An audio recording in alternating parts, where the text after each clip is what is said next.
Okay, I'm going to make this video because I want Maddie and Joey to watch it, and also anyone else who needs help on this particular topic.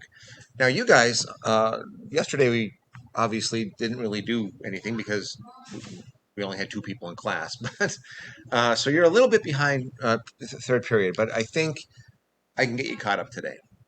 I'm not sure how much we actually started talking about heat, but I think that we should have just a brief review of energy, heat, and the units that we use for these things.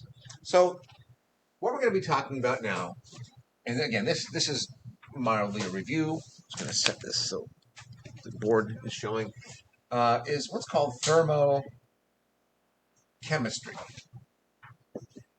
And in the book that we have, the blue book, it comes very early in the book, but I don't traditionally teach it very early in the school year. I wait until, well, we go through some other things. Thermochemistry deals with heat. Heat is a form of energy, and we give it the symbol Q, and the units that we use for energy are joules. We also use calories. Now, the relationship between joules and calories is 4.18 joule is equal to 1 calorie. And finally, we can also express very large values of energy in joules or calories as kilojoules. 1 kilojoule is 1,000 joules, and 1 kcal is 1,000 calories. And sometimes they write that with a capital C. One capital C cal is a kcal, kilocalorie. And that's what you see when you read your nutritional labels on your food. So you might be saying, well, what is I have no frame of reference for how much energy this really is.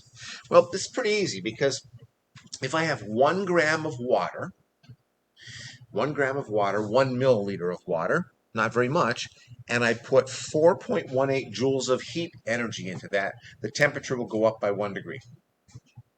Or if I take 1 gram of water and I put in 1 small c calorie in, the temperature will go up by 1 degree.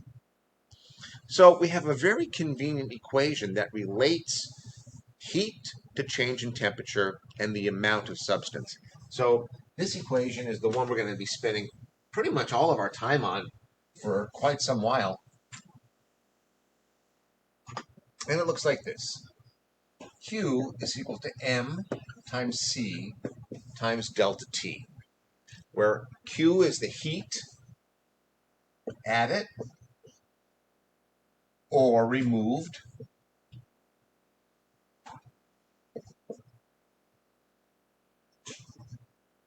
from the system,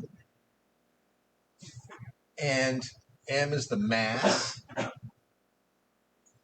C is the heat capacity, and I'll talk about that in a moment, and delta T is the final temperature minus the initial temperature, or how much the temperature changes. So this is a really easy equation to use. The units for all of these things, you're going to have joule or calorie for that. We usually use joule. We're going to have grams for mass, and of course degrees C for temperature. Now this heat capacity, this is the amount of heat it takes to raise 1 gram of a substance up by 1 degree C. For water, the heat capacity for water is 4.18 joules per gram per degree C, just like I told you earlier. Now, it also can be expressed in calories. The heat capacity for water would be 1 calorie per gram per degree C. So we have these two versions of this constant. Now, different substances have different heat capacities. For example, aluminum, heat capacity for aluminum is 0.9 joules per gram per degree C. So if I want to raise the temperature of 1 gram of aluminum by 1 degree C, I have a different constant. I only have to put 0.9 joules in. So metals in general have a very low specific heat as compared to water. You got to put a lot of energy into water to raise its temperature. So if you have a pot of 4 liters of water on the stove and you want to make pasta, that's why it takes a long time to heat that up, to change the temperature from room temperature to boiling. So we can actually do that calculation. How much energy would you need? Let's figure that out. Let's say I have 4 liters of water and I want to start at room temperature, which is 20 degrees C, and I want to take it up to the boiling temperature, which is 100 degrees C. Well, the heat I have to add is 4 liters, that's 4,000 milliliters, so that's 4,000 grams of water, because the density of water is 1 gram per milliliter. And I'm looking for a calculator right here. Come on, you. So then we multiply that by 4.18 joules per every gram per every degree C. And my final temperature is 100 degrees C minus my initial temperature, which is 20 degrees C. So that's 80 degrees. And you're going to see this is a lot of energy. 4,000 times 4.18 times 80. And this is huge. I'm going to write out the number in joules, and then we'll take into account significant figures here in just a moment. So I get this on the calculator. 1,337,600. 1,337. 1, 2, 3. Wow. 1,337,600 joules. So we could actually use megajoules as a unit for that, because mega means million. So this would be about 1.34 megajoules. It's huge. It's a huge amount of energy. And if they ban your gas stove and you have to do it on your little electric stove, it'll take forever to boil that water. So these problems are pretty easy to do.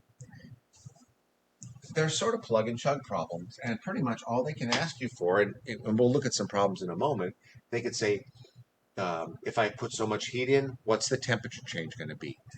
They might give you heat, mass, and temperature change and ask you to calculate the specific heat for something, or any variation on the theme. So I'm going to ask you to get your hands on they're underneath one of the blue books there. I call it a blue book, but it has the blue spine on it. And we're going to look at some homework problems, try them out, and see what you can do with them. And again, for Maddie and Joey, we'll just go over these problems, and you'll have a chance to see them. So on page 76 and 77, I would take a look under 3.7 and look at the odd ones from 41 up through 61.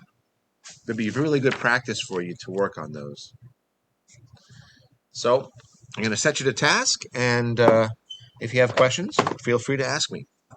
Okay, guys, have a good weekend.